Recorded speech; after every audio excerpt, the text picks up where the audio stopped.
പൊന്നാനി നമ്മുടെ പ്രദേശമാണ്, നമ്മുടെ നാടാണ്, എൻ്റെ പ്രദേശം കൂടിയാണ്. ഞാൻ അവിടുത്തുകാരനാണ്. കഴിഞ്ഞ കാലഘട്ടങ്ങളിലൊക്കെ പൊന്നാനിക്കൊരു ചരിത്രമുണ്ട്, തിളങ്ങുന്ന ചരിത്രം. വളരെ വലിയ ഒച്ചപ്പാടൊക്കെ ഉണ്ടായിരുന്ന കാലത്തും UDFൻ്റെ കൂടെ വളരെ ശക്തമായ രീതിയിൽ ഉറച്ചു നിന്ന ഒരു പ്രദേശമെന്ന പാരമ്പര്യമുണ്ട്. അത് ഈ തവണ അതിനേക്കാൾ തിളക്കത്തോടെ ആവർത്തിക്കും. അതൊന്നും ലോക്സഭാ തെരഞ്ഞെടുപ്പിൽ പ്രസക്തമായ കാര്യങ്ങളെയല്ല എന്ന് മുമ്പ് കാലത്തും പലതവണ തെളിയിക്കപ്പെട്ടിട്ടുള്ളതാണ്. ഈ തവണ ഇതാ ജനങ്ങളുടെ കയ്യിലാണ്, ജനങ്ങളത് തെളിയിക്കും. ജനങ്ങൾക്കെല്ലാം അറിയാം രാജ്യത്തെ സാഹചര്യം, UDFൻ്റെ അനുകൂലമായിട്ടുള്ള സാഹചര്യം, ദേശീയമായിട്ടുള്ള സാഹചര്യം, നയങ്ങൾ, ഇതൊക്കെ ജനങ്ങളുടെ മുമ്പിലുണ്ട്. പിന്നെ ഞാൻ അടുത്ത കാലത്ത് ഒക്കെ വരെ ഇതാ എല്ലാവർക്കും അറിയുന്ന പോലെ പാർലമെന്റിനകത്തും നാട്ടിലൊക്കെ പ്രവർത്തിച്ചുകൊണ്ടിരുന്നതാണ്. ആ സംഗതികളും എല്ലാം ജനങ്ങളുടെ മുമ്പിലുണ്ട്.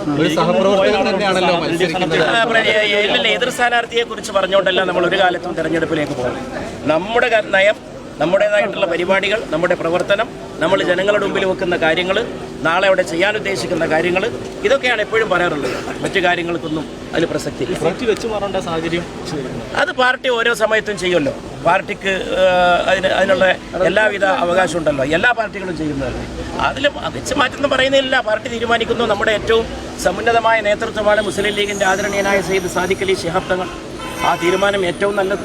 തങ്ങളെടുക്കുന്ന എല്ലാ തീരുമാനവും ഏറ്റവും വിജയകരം. എതിർ സ്ഥാനാർത്ഥി പാർട്ടി ചിഹ്നത്തിലല്ലോ മത്സരിക്കുന്നത്. അല്ല, അതൊന്നോ എതിർ സ്ഥാനാർത്ഥിയെക്കുറിച്ചോ അദ്ദേഹത്തിൻ്റെ ചിഹ്നത്തെക്കുറിച്ചോ ഒന്നും പറയലല്ല നമ്മുടെ ജോലി. നമ്മൾ എന്ത് ചെയ്യാൻ പോകുന്നത്, നമ്മളെന്ത് ചെയ്തു, കഴിഞ്ഞ കാലഘട്ടങ്ങളിൽ എന്തൊക്കെ ചെയ്തു ജനങ്ങളുടെ മുമ്പിൽ. ഞാനിപ്പോൾ അതൊക്കെ ജനങ്ങൾ വിലയിരുത്തുന്നുണ്ടല്ലോ.